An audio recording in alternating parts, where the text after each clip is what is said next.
Hello बच्चों, welcome back to my channel. कैसे हैं आप सब लोग। बिहार में जो जूनियर काउंसलर की वैकेंसी आई है उसकी प्रिपरेशन आप लोग की हो गई थी। अब आप लोग प्रैक्टिस सेट आ रहे थे। इससे पहले भी मैंने इसकी वीडियोस अपलोड करी हैं। इसकी एक चैनल पे अलग से प्लेलिस्ट है, लिंक मैं डिस्क्रिप्शन में दे दूंगी, देख लीजिएगा। अच्छे क्वेश्चंस हैं। आज की वीडियो में भी ऐसे ही कुछ क्वेश्चंस रहेंगे। तो ये वीडियो को शुरू करते हैं, लेकिन शुरू करने से पहले जिन बच्चों ने सब्सक्राइब नहीं किया है सब्सक्राइब कर लीजिएगा चैनल को इसी तरह की वीडियोस के लिए, और फ्रेंड्स साथ वीडियो को शेयर भी कर दीजिएगा, और वीडियो अच्छी लगेगी तो लाइक भी करिएगा। आइए शुरू करते हैं। फर्स्ट क्वेश्चन लेते हैं। वह प्रविष्टि जिसमें एक से अधिक डेबिट या क्रेडिट हो कहलाती है। An entry which has more than one debit and or credit is called dash. Contra entry, compound entry, single entry, double entry. तो क्वेश्चन में आपसे कह रहा है कि जो एंट्री होती है, एक कोई एंट्री करी जा रही है जिसमें एक से ज्यादा डेबिट और क्रेडिट हो। तो आपको जनरल एंट्रीज में पता होगा, जो कि जो आजकल डबल एंट्री सिस्टम पर ही एंट्रीज की जाती हैं। तो वहां पर जो एंट्री रखी जाती है जिसमें एक से अधिक डेबिट या क्रेडिट हो, तो एक चीज तो डेबिट जाती है, दूसरी क्रेडिट जाती है, जो आपका एक एंट्री का पैटर्न रहता है। लेकिन कभी कभी क्या होता है, एक साथ हम दो तीन चीजें डेबिट कर देते हैं और कोई एक चीज क्रेडिट हो जाती है। कभी ऐसा भी हो सकता है कि एक चीज डेबिट हो, दो तीन चीजें एक ही एंट्री में क्रेडिट कर दी जाए। तो वो एंट्री क्या कहलाती है? वो हो जाती है कंपाउंड एंट्री, संयुक्त प्रविष्टि। इसका आंसर क्या हो जाएगा? Option B. नेक्स्ट क्वेश्चन है। बैंक ओवरड्राफ्ट को डैश के रूप में दिखाया जाता है। Bank overdraft is shown as a dash. Current liability, contingent liability, current asset, unsecured loan. तो यहाँ पर ये जानना है कि जो एसेट होती है या फिर जो लायबिलिटी होती है उसका नेचर क्या है, फिक्स्ड है, करंट है, फिक्टिशियस है, किस टाइप की है, क्योंकि उसी के अकॉर्डिंग हम ये डिसाइड करते हैं कि उसे हम कहाँ पर दिखाएंगे। पीएनएल में जाएगा या बैलेंस शीट में जाएगा, कहाँ पर उसको हम दिखाएंगे, वो किस प्रकृति की, उसका नेचर क्या है, उसी के अकॉर्डिंग उसकी एंट्री की जाती है। तो यहाँ पर जो बैंक ओवरड्राफ्ट होता है, तो बैंक ओवरड्राफ्ट जो होता है वो हो जाएगा आपकी करंट लायबिलिटी में आता है। तो यहाँ पर करेक्ट आंसर क्या हो जाएगा आपका? Option A, current liability. Next question है। ख्याति है goodwill is an expense, a liability, an asset, contingent liability. यहाँ पर क्वेश्चन कह रहा है जो गुडविल होती है, ख्याति होती है, वो क्या होती है? एक व्यय होती है या फिर एक दायित्व होगा, एक संपत्ति की तरह, या फिर एक आकस्मिक दायित्व है। तो जो गुडविल होती है, ख्याति होती है, वो क्या हो जाएगी? एक एसेट होती है। किस तरह की एसेट होती है? इंटैंगिबल एसेट होती है, अमूर्त संपत्ति होती है। तो यहाँ पर करेक्ट आंसर क्या हो जाएगा? Option C. नेक्स्ट क्वेश्चन है। एकल व्यापारी के लिए आयकर एक डैश है। For soul trader income tax is A dash.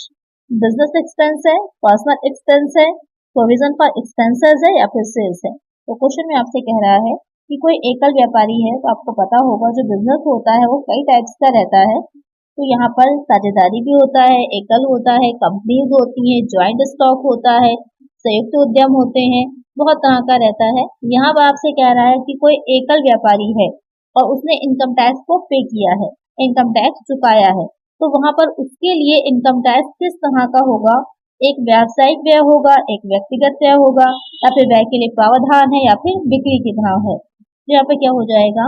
वो उसके व्यक्तिगत व्यय में आता है, पर्सनल एक्सपेंसेस में आता है। तो यहाँ पर क्या आंसर होगा? Option B. यानी कि जो इनकम टैक्स वो पे कर रहा है वो बिजनेस एक्सपेंस ना होकर के उसे हम व्यक्तिगत व्यय मानते हैं। आपने इनकम टैक्स पढ़ी है तो वहां पर आपने पढ़ा होगा इनकम के बारे में कि इनकम के 5 हेड होते हैं। तो इसमें से जो आपका इनकम टैक्स होता है उसको जो बिजनेस प्रोफेशन है उसमें जो स्वीकृत व्यय होते हैं उसमें नहीं माना जाता। क्यों नहीं माना जाता? इसीलिए नहीं माना जाता क्योंकि वो व्यवसाय से संबंधित नहीं होता है, वो व्यक्तिगत व्यय होता है। यहाँ पर किसका आंसर हो जाएगा? Option B. नेक्स्ट क्वेश्चन है। निम्नलिखित में से कौन सा चालू दायित्व है? Which of the following is a current liability. यहाँ पर पूछा है इसमें से कौन सा जो है वो आपका चालू दायित्व होगा? Prepaid expenses, trademark, discount on issue of shares, outstanding salary. तो यहाँ पर जो क्वेश्चन में चालू दायित्व करंट लायबिलिटी पूछ रहा है कि जो पूरक व्यय होते हैं, या फिर जो ट्रेडमार्क है, या फिर जो शेयर जारी करने पर छूट दी जाती है, या फिर जो अदत्त वेतन होता है वो। यहाँ पे जो चालू दायित्व हो जाएगा, जो आपकी करंट लायबिलिटी होगी वो हो जाएगी आउटस्टैंडिंग सैलरी। जो आउटस्टैंडिंग सैलरी होगी वो हो जाएगी करंट लायबिलिटी। बाकी जो प्रीपेड एक्सपेंसेस हैं वो क्या हो जाते हैं? प्रीपेड एक्सपेंसेस होते हैं करंट एसेट। ट्रेडमार्क तो आपकी संपत्ति हो जाएगी। ट्रेडमार्क क्या हो जाता है? ट्रेडमार्क आपके इंटैंगिबल एसेट हो जाती है। और जो discount on issue of shares होता है वो मिसलेनियस एक्सपेंडिचर जो दिखाए जाते हैं उसमें दिखाया जाता है, एसेट साइड में। तो यहाँ पर जो चालू दायित्व है वो हो जाता है आउटस्टैंडिंग सैलरी। एक आंसर हो जाएगा ऑप्शन डी। नेक्स्ट क्वेश्चन है, अशुद्ध ऋणों की वसूली होगी, बैड डेब्ट recovered will dash, increase the profit of the business, increase the debtors balance, increase the creditors balance, loss. तो जो अशुद्ध ऋण होते हैं, बैड डेब्ट होते हैं, यानी कि ऐसे डेब्ट जिनकी एक ये नहीं आशा नहीं रहती है, होप नहीं रहती है कि उनको रिकवर किया जा सकता है या वो कभी हमको मिलेंगे, तो वो बैड डेब्ट में डाल दिए जाते हैं। तो अगर उनकी रिकवरी हो जाती है, वसूली हो जाती है, तो उससे क्या इफेक्ट पड़ता है जो आपका बिजनेस है उस पर, कि वहां पर जो बिजनेस का प्रॉफिट होता है वो बढ़ जाता है, या फिर जो डेटर्स होते हैं, डेटर्स का जो बैलेंस होता है वो बढ़ जाता है, या फिर जो क्रेडिटर्स का बैलेंस होता है वो बढ़ जाता है, या फिर ये एक तरह की हानि होती है। ये क्या हो जाएगा, जो बिजनेस का प्रॉफिट होता है वो बढ़ जाता है। क्योंकि डेटर्स क्या होते हैं, जो सेल्स जैसे आपने करी है, उधार बिक्री जब आप कर रहे होते हैं, क्रेडिट सेल आप जब कर रहे होते हैं, तो उसी से आपके डेटर्स बनते हैं। तो जब उनकी वसूली होगी तो आपके पास क्या होगा, धनराशि बढ़ेगी, आपका प्रॉफिट बिजनेस का बढ़ेगा। तो इसका आंसर क्या हो जाएगा, ऑप्शन ए।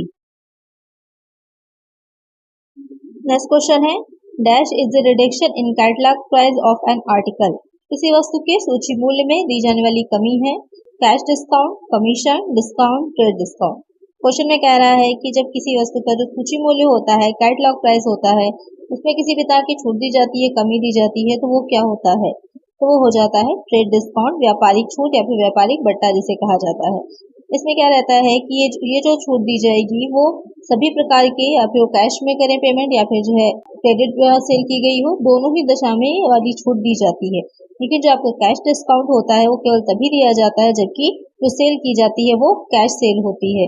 जो भी परचेज कर रहा है वो एक निश्चित समय के अंदर, एक निश्चित टाइम पीरियड में जो पेमेंट है उसको पे कर देता है, तभी ये छूट जो कैश डिस्काउंट है उसे दिया जाएगा। अदरवाइज जो ट्रेड डिस्काउंट होता है वो सभी को दिया जाएगा। तो यहाँ पर एक आंसर हो जाएगा ऑप्शन डी। और एक चीज और ध्यान रखिएगा, जो ट्रेड डिस्काउंट होता है उसको बुक्स में, अकाउंट्स में जो हम जनरल एंट्रीज कर रहे हैं उसमें नहीं दिखाया जाता है, लेकिन जो आपकी कैश डिस्काउंट होता है उसे हम जो एंट्रीज कर रहे हैं वहां पर दिखाते हैं। तो यहाँ पर एक आंसर होगा ऑप्शन डी। नेक्स्ट क्वेश्चन है, वे संपत्तियां जो व्यवसाय के उपयोग के लिए खरीदी जाती हैं लेकिन पुनः विक्रय के लिए नहीं, उन्हें जाना जाता है। The assets which are purchased for the use of the business but not for the sale are known as current asset, fixed asset, fictitious asset, intangible asset। Question में कह रहा है कि कुछ ऐसी एसेट्स को हम परचेज कर रहे हैं जो कि हम बिजनेस के उपयोग के लिए ही कर रहे हैं, लेकिन उनको हम दोबारा रीसेल नहीं करते। तो कहने का मतलब ये है कि जैसे हम कच्चा माल, रॉ मटेरियल को परचेज करते हो, भी आपकी करंट एसेट हो जाती है, उसको हम परचेज करते हैं और उसमें क्या करते हैं, थोड़ा बहुत जो है उसमें चेंजेस करके उसे अपने जो भी मेन हम प्रोडक्ट बना रहे उसमें यूज करने के बाद दोबारा हम रीसेल कर देते हैं। लेकिन कुछ ऐसी एसेट हम परचेज कर रहे हैं जो बिजनेस यूज में तो है लेकिन हम उसे रीसेल नहीं करेंगे, वो कौन सी हो जाएंगी, वो होती है हमारी फिक्स्ड एसेट, जो आपकी स्थिर संपत्तियां कहें या फिर अचल संपत्तियां। तो सही आंसर क्या होगा हमारा, ऑप्शन बी। नेक्स्ट क्वेश्चन है, निम्नलिखित में से कौन सा वित्तीय विवरण नहीं है, which of the following is not a financial statement, profit and loss account, profit and loss appropriation account, balance sheet, trial balance.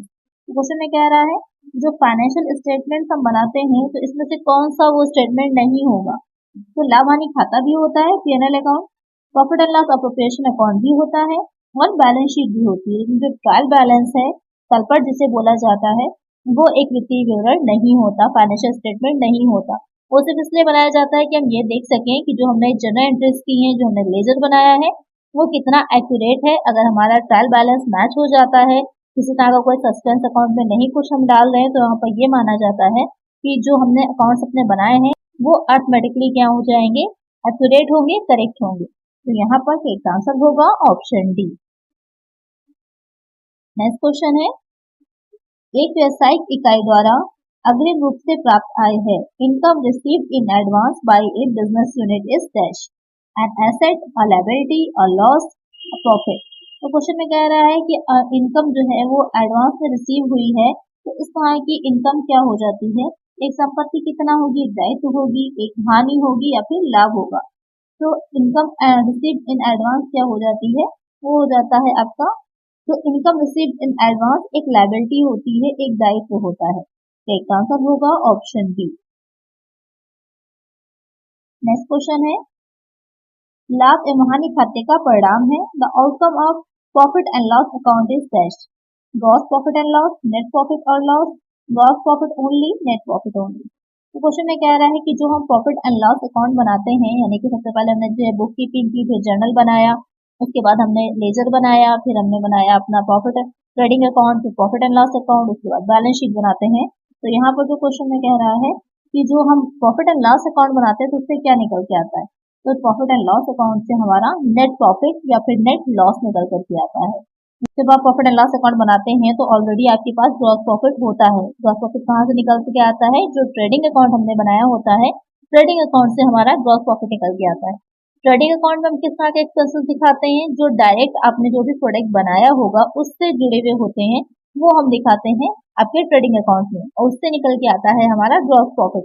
उसी ग्रॉस प्रॉफिट में जब जो इनडायरेक्ट एक्सपेंसेस हैं, यानी कि जो भी प्रोडक्ट आप बना रहे हैं या जो भी बिजनेस है आपका, उसमें जो इनडायरेक्ट एक्सपेंसेस होते हैं वो सारे आप दिखाते हैं प्रॉफिट एंड लॉस अकाउंट में, और उसके बाद जो निकल करके आएगा वो होता है आपका नेट प्रॉफिट या फिर नेट लॉस। तो यहाँ पर जो क्वेश्चन आपसे कह रहा था कि क्या परिणाम निकलता है या क्या आउटकम आता है, वो हो जाता है हमारा नेट प्रॉफिट और नेट लॉस। एक आंसर हो जाएगा ऑप्शन बी। नेक्स्ट क्वेश्चन है, निम्नलिखित में से क्या किसी व्यवसाय के लाभ और हानि खाते में दिखाया नहीं जाएगा। Which of the following will not appear in profit and loss account of a business?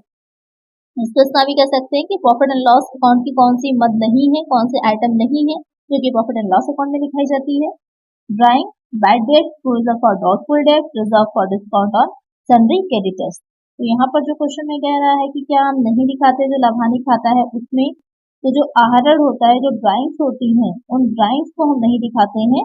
जो आप प्रॉफिट एंड लॉस अकाउंट, जो पीएनएल अकाउंट बनाते हैं, ड्राइंग्स को यहाँ पर नहीं दिखाया जाता। अच्छा, ड्राइंग्स को किस तरह ट्रीट किया जाता है, आप मुझे कमेंट सेक्शन में बताइएगा कि जो ड्राइंग्स होती है उसको हम किस तरह दिखाते हैं, कहाँ पर दिखाते हैं और कैसे दिखाते हैं। तो यहाँ पर एक आंसर जो है वो हो जाएगा ऑप्शन ए। नेक्स्ट क्वेश्चन है, यदि तलपट में अंतिम स्टॉक दिखाया जाता है तो उसे डैश में ले जाया जाएगा। Closing stock if appears in trial balance is taken to dash. Balance sheet, profit and loss account, trading account, ledger. तो क्वेश्चन में कह रहा है कि जो ट्रायल बैलेंस आप बना रहे हैं वहां पर आपने अगर जो क्लोजिंग स्टॉक है वो दिखाया है, तो उस क्लोजिंग स्टॉक को आप आगे कहाँ पर लेकर के जाते हैं। उसे आर्थिक चिट्ठे में लेके जाते हैं, लाभानी खाते में, व्यापारिक खाते में, या फिर खाता बही में। तो उसे हम लेकर के जाएंगे, जो हम बैलेंस शीट बना रहे हैं वहां पर स्टॉक के तौर पर हम उसको दिखाते हैं, तो हम उसे बैलेंस शीट में लेके जाएंगे। अगर अंतिम रहता है क्लोजिंग स्टॉक तलपट में ट्रायल बैलेंस में दिखाया जाता है, तो ये माना जाता है कि जो इसका वैल्यूएशन किया गया है वो जो वर्ष की समाप्ति या फिर ईयर के एंडिंग में किया जा चुका है, और जो भी अमाउंट था उसको, जो परचेजेस की राशि थी उसमें से घटाया जा चुका है। तो इस वजह से क्या किया जाता है, इसको डायरेक्ट हम चिट्ठे में यानी कि बैलेंस शीट में डायरेक्ट जो एसेट साइड है वहां पर दिखाते हैं। तो इन शॉर्ट कह सकते हैं कि अगर इसको क्रय में समायोजित किया जा चुका होता है तभी इसको दिखाया जा रहा है जो ट्रायल बैलेंस है उसमें। तो इसलिए क्या किया जाता है, इसे डायरेक्ट हम व्यापारिक खाते में ना ले जाकर के बैलेंस शीट में लेके जाते हैं। तो यहाँ पर करेक्ट आंसर क्या हो जाएगा हमारा ऑप्शन ए। नेक्स्ट क्वेश्चन है, व्यापारिक खाते का परिणाम है outcome of trading account is. इसका आंसर अभी मैंने आपको समझाया ही था कि अगर आपका जो ट्रेडिंग अकाउंट होता है उसमें से जो ट्रेडिंग अकाउंट होता है उसमें वो सारी चीजें डाली जाती हैं जो डायरेक्ट होती हैं, जो कि डायरेक्ट प्रोडक्शन से जुड़ी हुई होती हैं, तो उससे निकल के हमारे क्या आता है, ग्रॉस प्रॉफिट आता है या फिर ग्रॉस लॉस आता है। तो इसका आंसर क्या हो जाएगा हमारा ऑप्शन ए। प्रत्यक्ष एवं परोक्ष कर एक दूसरे के पूरक हैं। तो टैक्सेशन की अगर हम बात करें तो टैक्स आपको पता ही होगा दो तरह के रहते हैं। जो इंडिया का टैक्स सिस्टम है उसमें आपके दो तरह के टैक्स रहते हैं, एक डायरेक्ट टैक्स हो जाते हैं, दूसरे इनडायरेक्ट टैक्स होते हैं। डायरेक्ट टैक्स वो होते हैं जो डायरेक्ट जिस व्यक्ति पर लगाए जा रहे हैं, जिस पर्सन पे लगाए जा रहे हैं, वही उन टैक्स को चुका भी रहा है, पे भी कर रहा है। जैसे कि इनकम टैक्स है, आयकर है, जिस व्यक्ति पर लगाया जाता है वही व्यक्ति उसको पे भी करता है। लेकिन जो साथ में जो इनडायरेक्ट टैक्सेस होते हैं वो किसी न किसी तरह किसी वस्तु के प्राइस में इन्वॉल्व रहते हैं, जुड़े रहते हैं, आपको पता भी नहीं चल रहा होता है लेकिन आप उसे पे कर रहे हैं। एक्चुअली वो टैक्स लगाए जाते हैं जो प्रोडक्शन कर रहा होता है, जो निर्माण कर रहा होता है, जो मैन्युफैक्चर कर रहा होता है उस पे, लेकिन साथ में प्राइस में जुड़े होने की वजह से उसका पेमेंट आप भी करते हैं, उपभोक्ता भी करता है। तो क्या होता है कि पेमेंट करना है जो मैन्युफैक्चरर है उसको, लेकिन वो किस पे डाल देता है, जो कंज्यूमर है उसके ऊपर। वो हो जाते हैं आपके इनडायरेक्ट टैक्सेस। यानी कि आप चुका तो रहे लेकिन आपको पता नहीं है, आप पेमेंट कर रहे हैं लेकिन आप जानते नहीं कि आप उसका पेमेंट कर रहे हैं। जो भी प्रोडक्ट्स आप लोग मार्केट से खरीदते हैं, एक बार उसके पीछे जो डिटेल्स दे रखी होती हैं उसमें पढ़ा करिए, तो लिखा होता है इंक्लूसिव ऑफ ऑल टैक्सेस, यानी कि उसमें सारे टैक्स ऐड हैं। कैफे में, रेस्टोरेंट में आप अगर ऑर्डर कर रहे हैं, जोमेटो से या स्विगी से ऑर्डर करते हैं, तो उसका जो आपको रिसिप्ट मिलती है उसमें भी देखिए तो जीएसटी लगा रहता है, साथ में टैक्सेस ऐड रहते हैं। तो आप उसका पेमेंट कर रहे हैं लेकिन आपको नहीं पता होता कि आप पेमेंट कर रहे हैं, वो हो जाते हैं इनडायरेक्ट टैक्सेस, यानी कि जिस लगाया किसी और पे जाता है उसका लेकिन पेमेंट कोई और कर रहा होता है। तो ये हो जाते हैं दो तरह के टैक्सेस। साथ ही इसे इस तरह से भी डिवाइड कर सकते हैं, कुछ सेंट्रल गवर्नमेंट लगाती है और कुछ आपकी स्टेट गवर्नमेंट लगाती है। प्रत्यक्ष एवं परोक्ष कर एक दूसरे के पूरक हैं, ये विचार किसने दिया? Direct and indirect taxes complement each other, who give this idea? Dalton, De Marco, Bastable, Kindleberger. तो यहाँ पर जो क्वेश्चन में पूछ रहा है कि प्रत्यक्ष एवं अप्रत्यक्ष कर जो है या परोक्ष कर कह सकते हैं, जो इनडायरेक्ट टैक्सेस होते हैं उनको अप्रत्यक्ष कर और परोक्ष कर दोनों ही कहा जा सकता है। तो यहाँ पर एक दूसरे के पूरक है, एक दूसरे को कॉम्प्लीमेंट करते हैं। तो ये कथन किसने दिया था या फिर ये विचार किसने दिया था? वो हो जाएंगे डीमार्को। तो एक आंसर हो जाएगा ऑप्शन बी। नेक्स्ट क्वेश्चन है, किन करों में कर का दबाव एवं कर भार एक ही व्यक्ति पर पड़ता है? In which taxes the burden of tax and burden of tax falls on the same person? Direct tax, indirect tax, both A and B, none of the above. तो क्वेश्चन में जो कह रहा है कि एक ही व्यक्ति पर पड़ता है, तो अभी जैसे मैंने आप लोग को समझाया इनडायरेक्ट और इनडायरेक्ट टैक्सेस के बारे में, तो एक ही व्यक्ति पर उसका कर भार भी है और वही व्यक्ति उस कर को चुकाएगा भी। एक ही व्यक्ति पर डाला जा रहा है, वही उसको चुका भी रहा है, पेमेंट भी कर रहा है, तो किस तरह का हो जाता है? प्रत्यक्ष कर होता है, डायरेक्ट टैक्स होता है। एक आंसर क्या हो जाएगा हमारा? Option A. नेक्स्ट क्वेश्चन है, किस कर का विवर्तन होता है? Which tax can be shifted? Direct tax, indirect tax, both A and B, none of the above. Question में कह रहा है कि किस कर का विवर्तन, मतलब ये है कि कौन से कर ऐसे होते हैं जो दूसरों पर डाले जा सकते हैं? प्रत्यक्ष कर होंगे, अप्रत्यक्ष कर, या फिर दोनों ही करों को हम जो है दूसरे पर शिफ्ट कर सकते हैं, या फिर कोई नहीं। तो यहाँ पर कौन से कर होते हैं? वो हो जाएंगे इनडायरेक्ट टैक्स, अप्रत्यक्ष कर। तो एक आंसर क्या हो जाएगा? Option B. नेक्स्ट क्वेश्चन है, income tax is a direct tax, indirect tax, both of the above, none of the above. Question में कह रहा है जो आय कर है वो किस प्रकार का कर है या किस प्रकार के कर का उदाहरण है? तभी मैंने आप लोग को समझाया ही था कि किस तरह का टैक्स होता है। आयकर, इनकम टैक्स जो होता है वो एक प्रत्यक्ष कर होता है। किसी व्यक्ति की जो प्रीवियस ईयर की इनकम होती है, गत वर्ष की इनकम होती है, उस इनकम पर जो कर निर्धारण वर्ष होता है, जो आपका असेसमेंट ईयर होता है, उसमें टैक्स पे करना होता है, टैक्स दिया जाता है। अगर उसकी इनकम एक जो लेवल है, मिनिमम लेवल जो होता है टैक्सेशन का, उस लेवल के ऊपर आ रही है, तो यहाँ पर एक आंसर क्या हो जाएगा कि आयकर किस तरह का उदाहरण हो जाता है? ये एक प्रत्यक्ष कर होता है, डायरेक्ट टैक्स होगा। एक आंसर हो जाएगा ऑप्शन ए। नेक्स्ट क्वेश्चन है, आय के बढ़ने पर कर की दर कम होने की दशा में कर कहलाता है। When the rate of tax decreases with increase in income, the tax is called proportionate tax, progressive tax, regressive tax, none of the above. तो क्वेश्चन में कह रहा है कि जैसे जैसे आय की जो बढ़ रही है, यानी इनकम इंक्रीज हो रही है, लेकिन जो टैक्स की रेट होती है वो घटने लग रही है, घट रही है, वो किस तरह का टैक्स कहलाता है या किस तरह का कर कहलाता है? अनुपातिक कर होता है, प्रगतिशील होता है, प्रतिगामी होता है, फिर उसमें से कोई नहीं। तो कौन सा टैक्स हो जाता है? वो हो जाता है प्रतिगामी, रिग्रेसिव टैक्स होता है। जैसे कि इनकम टैक्स जो है आपका प्रोग्रेसिव है, इसकी दर क्या होता है? बढ़ती जाती है, एक 5% है, 10%, 15%, इस तरह से बढ़ती चली जाती है। लेकिन जो रिग्रेसिव होता है उसकी टैक्स की जो रेट होते हैं इनकम बढ़ने के साथ घटते जाते हैं, जबकि इनकम टैक्स में जो कि प्रोग्रेसिव है, आय बढ़ने के साथ साथ बढ़ते जाते हैं। तो एक आंसर यहाँ पर क्या होगा? Option C. नेक्स्ट क्वेश्चन है, भारत में सर्वप्रथम आयकर कब लगाया गया? When income tax was levied in India first time? In 1860, in 1886, in 1918, in 1961। Question में कह रहा है कि इंडिया में पहली बार जो आयकर था, इनकम टैक्स था, वो लगाया गया था। आप लोग जो इनकम टैक्स एक्ट पढ़ते हैं 1961 पढ़ते हैं, लेकिन जो भारत में पहली बार जो इनकम टैक्स लगाया गया था वो लगाया गया था 1860 में। भारत में 1857 में जो पहला स्वतंत्रता संग्राम हुआ था, उसमें जो हानियां हुई थी, जो लॉसेस हुए थे, उसको पूरा करने के लिए सर जेम्स विल्सन ने पहली बार इनकम टैक्स लगाया था। तो ध्यान रखिएगा कब लगाया गया था? 1860 में। किसने लगाया था? सर जेम्स विल्सन ने लगाया था। तो यहाँ पर एक आंसर क्या हो जाएगा? Option A. नेक्स्ट क्वेश्चन है, आयकर की दरें निर्धारित की जाती हैं। Rate of income tax is fixed under the income tax act, the finance act, and ordinance, notification of CBDT. तो क्वेश्चन में कह रहा है कि जो इनकम टैक्स के रेट है वो कौन निर्धारित करता है, कौन डिसाइड करता है। आयकर अधिनियम द्वारा ही किए जाएंगे, वित्त अधिनियम द्वारा अध्यादेश जारी करके, या फिर जो सीबीडीटी है उसकी अधिसूचना द्वारा। तो सीबीडीटी क्या हो जाता है, central board of direct taxes. उसकी फुल फॉर्म ध्यान में रखिएगा, प्रत्यक्ष करों का केंद्रीय बोर्ड। ये भी एग्जाम में पूछ सकता है सीबीडीटी की फुल फॉर्म, तो इसको ध्यान में रखिएगा। कौन निर्धारित करता है, किसके द्वारा निर्धारित की जाती है, तो वो हो जाएगा वित्त अधिनियम, द फाइनेंस एक्ट। जो वित्त अधिनियम आता है उसके द्वारा ये डिसाइड किया जाता है कि क्या होगी दरें। हर साल पर ईयर चेंज होती रहती हैं। किसके द्वारा किया जाता है, फाइनेंस एक्ट के द्वारा। तो एक आंसर हो जाएगा ऑप्शन बी। नेक्स्ट क्वेश्चन है, वर्तमान आय का अधिनियम निम्न प्रकार से जाना जाता है। The present income tax act is known as income tax act 1922, income tax act 1886, income tax rule 1962, income tax act 1961। तो क्वेश्चन में कह रहा है जो अब आपका इनकम टैक्स एक्ट चल रहा है वो किस नाम से जाना जाता है। तो अभी जैसे कि मैंने बताया जो करंट में आपका कौन सा चल रहा है, इनकम टैक्स एक्ट 1961। अमेंडमेंट होते रहते हैं, संशोधन होता रहता है, लेकिन अभी जो चल रहा है वो 1961 का चल रहा है। एक आंसर हो जाएगा option D.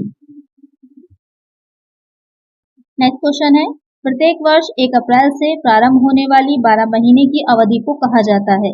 The period of 12 month commencing on the first day of April every year is known as the previous year, the accounting year, the assessment year। तो यहाँ पर जो क्वेश्चन में आपसे पूछा गया है कि 1 अप्रैल से जो शुरू होने वाली 12 महीनों की अवधि होती है वो क्या होती है या क्या कहलाती है, वो हो जाती है असेसमेंट ईयर, यानी कि कर निर्धारण वर्ष। यानी जब 1 अप्रैल से शुरू होकर के जो 31 मार्च तक चलता है वो आपका असेसमेंट ईयर होता है, कर निर्धारण वर्ष।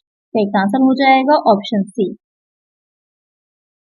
नेक्स्ट क्वेश्चन है, गत वर्ष से तात्पर्य है the term previous year mean the financial year, calendar year, accounting year, financial year before the assessment year. तो जो गत वर्ष होता है यहाँ पर प्रीवियस ईयर होता है, क्योंकि जितने भी वर्ष आपके कर निर्धारण के आएंगे उससे पहले का जो वर्ष होगा वो गत वर्ष हो जाता है। तो कोई स्पेसिफिकली आप नहीं कह सकते कि कोई कैलेंडर ईयर है या कोई फाइनेंशियल ईयर है।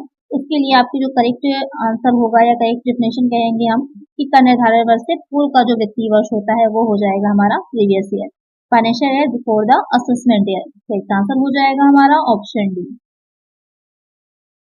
नेक्स्ट क्वेश्चन है, जीएसटी का पूर्ण रूप क्या है, what is the full form of GST. Goods and supply tax, goods and services tax, general sales tax, government sales tax. Question में पूछ रहा है कि जीएसटी की फुल फॉर्म क्या है। बहुत इजी सा सिंपल सा क्वेश्चन है। क्या हो जाएगी इसकी full form, goods and services tax. एक आंसर क्या होगा हमारा ऑप्शन बी। किस तरह का कर है ये, वस्तु एवं सेवाओं पर लगाए जाने वाला कर होता है। नेक्स्ट क्वेश्चन है, भारत में जीएसटी कब से लागू हुआ। GST was implemented in India from 1 जनवरी 2017, 1 अप्रैल 2017, 1 मार्च 2017, 1 जुलाई 2017। तो 2017 से लागू हुआ ये आपको पता ही है, लेकिन आपको डेट भी साथ में बतानी है कि किस डेट से लागू हुआ था। तो 1 जुलाई 2017 से लागू हुआ था, 1 जुलाई 2017 से लागू हुआ था। एक आंसर क्या हो जाएगा हमारा ऑप्शन डी। तो आज की वीडियो में इतना ही। आई होप वीडियो अच्छी लगी होगी, क्वेश्चन अच्छे लगे होंगे आपको। अगर वीडियो अच्छी लगी है तो लाइक जरूर कर दीजिएगा, चैनल पर नए सब्सक्राइब कर लीजिएगा इसी तरह की और वीडियोस के लिए, और फ्रेंड्स के साथ वीडियो को शेयर भी कर दीजिएगा। मिलते हैं नेक्स्ट वीडियो में। Thank you.